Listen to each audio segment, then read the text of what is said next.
పండుగ.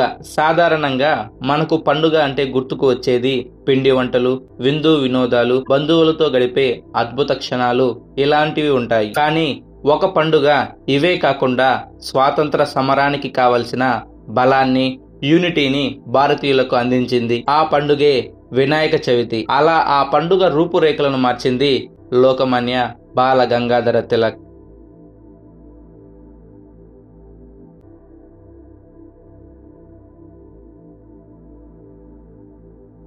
మనకు గాంధీ, నెహ్రూ, బోస్, అంబేద్కర్ గురించి తెలిసిన దానిలో సగం కూడా తిలక్ గారి గురించి తెలియదు. భారత స్వతంత్ర సంగ్రామంలో దాదాపుగా దేశం మొత్తాన్ని ఏకం చేసిన తొలి నాయకుడు బాల గంగాధర తిలక్. ఈయన్ని భారత జాతీయోద్యమ పితగా పిలిచారంటే మీరే అర్థం చేసుకోండి. దేశంలో సాధారణ జనాలను కూడా స్వతంత్ర సంగ్రామంలో పాల్గొనేలాగా చేసి బ్రిటిష్ ప్రభుత్వంపై అశాంతికి మూలకారకుడిగా మారాడు. అందుకే ఈయనను ఫాదర్ ఆఫ్ ఇండియన్స్ అన్రెస్ట్ అంటారు. భారతదేశ ఔన్నత్యాన్ని, సంస్కృతిని భారతీయులకు బోధించడానికి అగార్కర్, విష్ణు శాస్త్రి చింప్లుకర్ తో కలిపి దక్కన్ ఎడ్యుకేషనల్ సొసైటీని స్థాపించాడు తిలక్. మరాఠా, కేసరి పత్రికల ద్వారా భారతీయులలో, ముఖ్యంగా యువతలో దేశభక్తి భావాలను రేకెత్తించాడు. ఈయన గొప్ప సంఘ సంస్కర్త.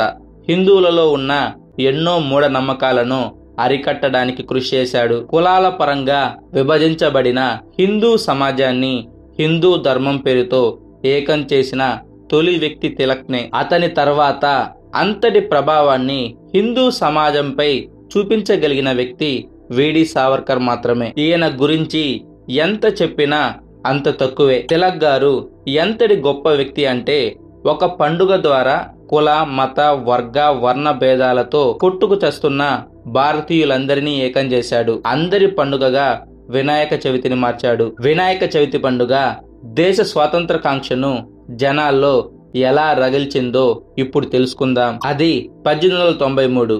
ఆనాటి బ్రిటిష్ ప్రభుత్వం బహిరంగంగా జరుపుకునే హిందూ పండుగలను నిషేధించింది. 10 మంది జనాలు ఒక చోటుకు చేరితే చాలు అరెస్టు చేసేది. బ్రిటిష్ ప్రభుత్వానికి ఉన్న భయం ఏందంటే వీళ్ళు ఎక్కడ ఏకమయ్యి మమ్మల్ని తరిమి కొడతారనే భయం. బ్రిటిష్ ప్రభుత్వం తీసుకున్న నిర్ణయంపై ఆగ్రహం వ్యక్తం చేశారు మిగతా అతివాద నాయకులు. ఇలాంటి సమయంలోనే తిలక్ గారికి వచ్చిన అద్భుత ఆలోచనలు 2. మొదటిది వినాయక చవితిని బహిరంగ ప్రదేశాల్లో జరపడం. రెండవది శివాజీ జయంతి ఉత్సవాలను జరపడం. ఇవి 2 మనకు చాలా చిన్న విషయాలుగా అనిపిస్తాయి ఇప్పుడైతే, కానీ ఆ టైంలో చాలా అంటే చాలా కష్టం. అప్పటికే సమాజంలోని జనాలు కులాలుగా, మతాలుగా కొట్టుకు చస్తున్నారు. వినాయక చవితిని బహిరంగ ప్రదేశాలలో జరపడం వల్ల అన్ని కులాల వారు ఏకమవ్వడానికి అవకాశం ఏర్పడింది. కుల భావాన్ని వదిలి దైవం, ధర్మం భావనకు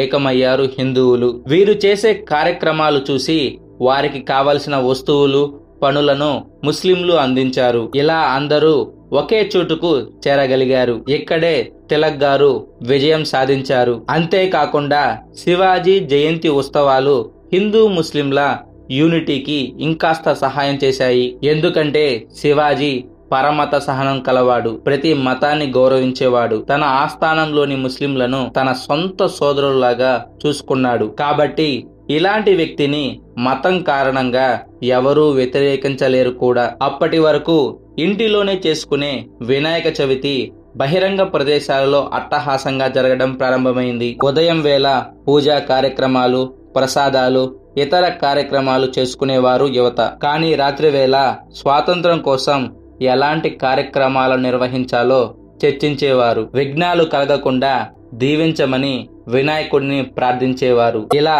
బహిరంగ ప్రదేశాలలో జరుపుతుండడంతో కోపంతో ఉన్న బ్రిటిష్ ప్రభుత్వం వినాయక మండపాలపై, ఊరేగింపులపై దాడులు చేసి జనాలను విపరీతంగా కొట్టింది. కొన్ని సందర్భాల్లో కాల్పులు కూడా జరిపింది. అయితే ఎక్కడా తగ్గలేదు భారతీయులు. 1857 సిపాయిల తిరుగుబాటు తర్వాత బ్రిటిష్ ప్రభుత్వానికి కంటి మీద కునుకు లేకుండా చేసింది వినాయక చవితి. ఈ మొత్తం కార్యక్రమానికి ఆద్యుడు తిలక్నే.